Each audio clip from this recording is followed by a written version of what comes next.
ደማቁ የአውሮፓ ሻምፒዮንስ ሊግ ዛሬ ምሽት ይመለሳል። ሶስት ክለቦች የ3-0 ውጤትን ለመቀልበስ የሚያደርጉት ፍጥጫና ፍልሚያ በጉጉት ይጠበቃል። በጊዜ ምሽት 2:45 ላይ በፖርቹጋል ምድር ስፖርቲንግ ሊዝበን የቦዶ ሂልሜትን አሳፋሪ 3-0 ሽንፈት ለመቀልበስ ይፋለማል። ምሽት 5 ሰዓት ላይ በተመሳሳይ ከሚደረጉ ጨዋታዎች መካከል የፔፕ ጋርዲዮላ ማንቸስተር ሲቲ የሳንቲያጎ ቤርናቦውን የቫልቨርዴን አስማት ለማጣፋት ሌላ አስማተኛ ተጫዋች ይፈልጋል። ምን ይጠበቃል? ምን ይፈጠራል? በጉጉት የሚጠበቅ ጨዋታ ይሆናል። ጋርዲዮላ ከዌስትሃም ጋር አቻ ከተለያዩ በኋላ ተጫዋቾቻቸውን ለልምምድ ይጠራሉ ተብሎ ቢጠበቅም ያለፉትን 2 ቀናቶች ግን እረፍት ሰጥተዋቸዋል። በዚህ መንገድ ከጥቂት ዓመታት በፊት ቦሩሲያ ዶርትሙንድን ከጨዋታ በኋላ እረፍት በመስጠትና ምንም አይነት ልምምድ ሳይሰሩ ወደ ጨዋታ በማስገባት 4-1 ያሸነፉበትን ሂደት ይታወሳል። ያንን የስነ ልቦና ጨዋታ ለመጫወት ተጫዋቾቻቸውን 2 ቀን እረፍት ሰጥተው ለጨዋታው ብቻ ምሽት ላይ እንዲመጡ አዘዋቸዋል። ምን ይፈጠራል? ክሊያን ምባፔ ከጉዳት አገግሞ ተመልሷል። ጁድ ቤሊንጋምም በቡድን ውስጥ ተካቷል።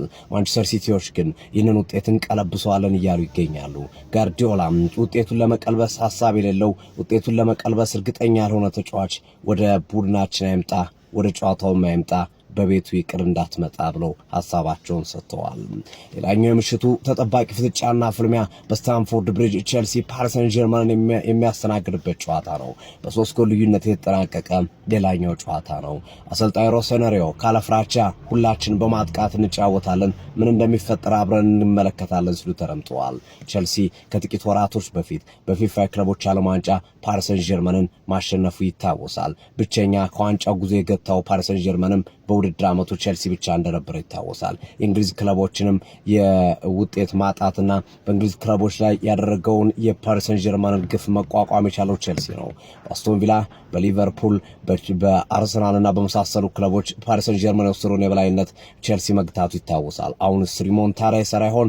አብረን እናያለን። ሌላኛው ጨዋታ ወደ ጀርመን ምድር ተጉዞ አርሰናል የተሸገረበትና 1-1 የወጣበትን ጨዋታ ይሆናል። ይህ ጨዋታ ከሞላ ጎደል የአርሰናል እድል የሰፋበት ነው ሲሉ ብዙዎች ሐሳባቸውን እየሰጡ ቢገኙም ሆጁምላንድ ግን አስገራሚ አሰልጣኝ መሆናቸውን አሳይተዋል። በሳምንቱ መጨረሻ የቪሰን ኮምፓኒውና በጀርመን ቡንደስሊጋ ኃያል የሆነውን ባየር ሙኒክን አቁመውታል። አቻ በሆነ ውጤት በመውጣት አርሰናሎች ጥንቃቄ ሊያደርጉ ይገባቸዋል። ባየር ሌቨርኩሰኖች አሁንም ነቆራቸውን አላቆሙም።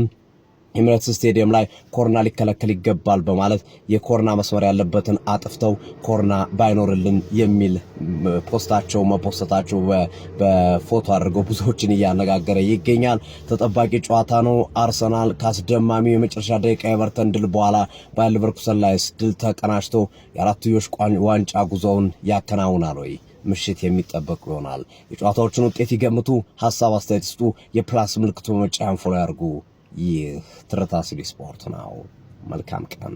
ከሁሉም የእንግሊዝ ቲሞች የተሻለ አድቫንቴጅ የያዘው ቲማችን አርሰናል ዛሬ ሊቨርኩሰንን ዋጓን ይሰጣታል፣ ይገነጣጥላታል ማለት ነው። እናም የእንግሊዝን እርግማን ይሰብራል ማለት ነው። ሁሉም የተሸነፉትን አቻ የወጡትን ሪከርድ በማሸነፍ አርሰናል ይጀምረዋል ማለት ነው። እናም የ3 ዋንጫዎችን ጆሮውን ይዟል። አሁን ደግሞ 4ኛ ዋንጫችንን ሻምፒዮንስ ሊግን ጆሮን እንይዛለን ማለት ነው። ሊቨርኩሰን ገነጣጥለን ሽንፈት አቻ ምናምን የሚባል ነገር ምንም የምንቀበለው ነገር የለም። የባለፈውን የማሸነፍ ስፒሪት ይዘን እንቀጥላለን ማለት ነው።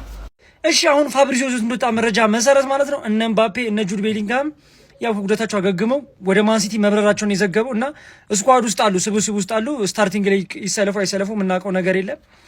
ቢሰለፉም እነሱ እንኳን እናንተ ኖራችሁ ሳትኖሩም አልቻልንም። ባለፈው ጨዋታችን ላይ እንኳን ስታርቲንግ አሁን ቀጣይ ብትጀምሩ ለራሳችሁ ሲባል ባትጀምሩ ይሻላል፣ ለእኛም እድል ለመጠቀም። ምባፔ በጣም ነው የሚረብሸን፣ ያውቀዋለሁ። ድላችንን ለመጠቀም በጣም ነው የሚረብሸን። ቀድሞ ደግሞ ካገቡ በቃ አለቀ ማለት ነው። ለቼልሲዎች እጅግ በጣም መጥፎ የሚባል ዜናዎች ነው የተሰሙት አመሻሹን ማለት ነው። 2 መጥፎ ዜናዎች ናቸው። የመጀመሪያው ዜናና ከባዱ ዜና ቼልሲ ከ2011 እስከ 2018 ድረስ ማለት ነው በሰራቸው በጣሳቸው ህጎች ምክንያት ለ1 ዓመት የተጫዋቾች የዝውውር መስኮትን ተጠቅሞ ተጫዋቾችን እንዳያስፈርም ታግዷል። ሌላኛው መጥፎ ዜና ደግሞ ሪሲ ጄምስ የሃምስትሪንግ ጉዳት አስተናግዷል። እናም ፓሪስ ሴን ጀርሜን ከቼልሲ በሚያደርጉት ጨዋታ ላይ አይኖርም፣ ከዛ ጨዋታ ውጪ ነው። ለምን ያክል ጊዜ ከሜዳ ላይ ርቅ እንደሚችል እንግዲህ አልታወቀም። ምርመራ ተደርጎለት በቅርብ ቀናት ውስጥ ይታወቃል ተብሏል። ይህ ምሽት ለቼልሲ እጅግ በጣም መጥፎ የሚባሉ ዜናዎች የተሰማበት ምሽት ነበር። ወንድሜ ሪሲ ጀምስ እኮ ነው የተጎዳው። እንኳን ዘንቦብሽ ድሮም ጤዛነሽ። እኔ ነጃ በቀላሉ 6 ጎል ይገባብናል ወንድሜ፣ በቀላሉ 6 ጎል። ባለፈው 9-2 ያልቃል ጨዋታው። በቃ እኔ እንጃ። ሪሲ ጀምስ በራዘር የራሳችሁን ሀሳብ አስተያየት ኮሜንት ላይ ጻፍ አድርጉልኝ። መች እንደሚመለስ ደግሞ ቪዲዮ ሰራላችኋለሁ። ይቻማችሁ።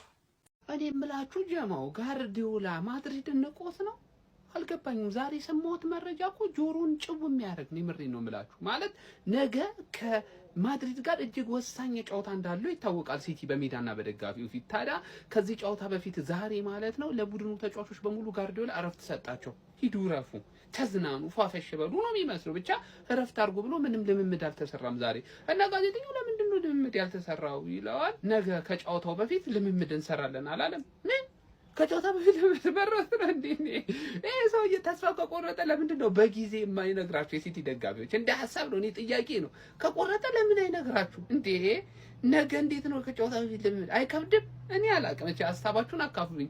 ይሄ ሰውዬ ግን ምን ሊፈጥር አስቦ ነው?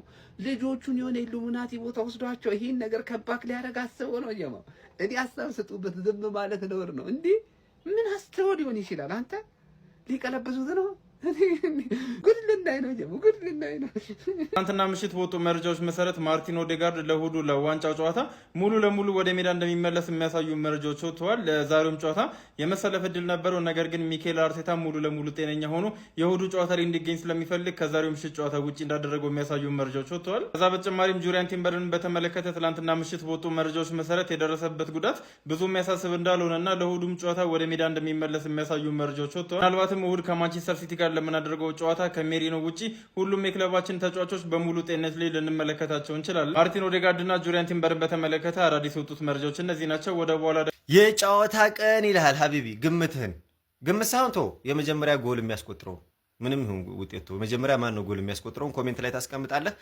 ለሶስት ሰው የሞባይል ካርድ አላችሁ። ባለፈው አይ ቲንክ ያገኛችኋል የላችሁ መሰለኝ፣ አላናገራችሁኝም እና ኮሜንት ላይ ደቅ አድርጉ። ከዛ ፎሎ ምናምን መደራረግ ማለት ነው። ተወዳጁና ተናፋቂው ክለባችን እንግዲህ ዛሬ አንድ ስቴፕ እንትን የምንልበት አሁን ጥሩ ሙድ ላይ ነው ያለነውና ይሄን ደግሞ በአግባቡ የሚጠቀሙት ይመስለኛል። እና ይመቻን፣ ይቅናን፣ ይመቻችሁ ነው። ኢንጆይ እያንዳንዷን ሰከንድ፣ እያንዳንዷን ደቂቃ፣ እያንዳንዷን ቀን ሀቢቢ በጣም እድለኞች ነን። እዚህ ጀማ ስፔሻሊ በቅርቡ አርሰናል መደገፍ የጀመራችሁ ልጆች በጣም ደግሞ እድለኛ የሆናችሁ ሰዎች ናቸው። ያንን የቁልቁለት ጉዞ ያላያችሁ ልጆች ማለት ነውና ብቻ ይመቻችሁ፣ ይመቻል። እነሆ ዛሬ ምሽት የአውሮፓ ሰማይ በከዋክብ ስደምቅ ታመሻለች። የእግር ኳስ አፍቃሪያን ትንፋሻቸውን ዋጥ አድርገው አይኖቻቸውና ልባቸው ወደ ታላቁ የአውሮፓ ሻምፒዮንስ ሊግ ይተክላሉ። እናንተስ ለዚህ ታላቅ ምሽት ተዘጋጅታችኋል ወይ? ጨዋታዎቹን ማን ያሸንፋል? ግምታችሁን አስቀምጡ። እንዲሁም ደግሞ የፕላስ ምልክቷን እየነካችሁ ፎሎ ማድረጋችሁ እንዳረሱ።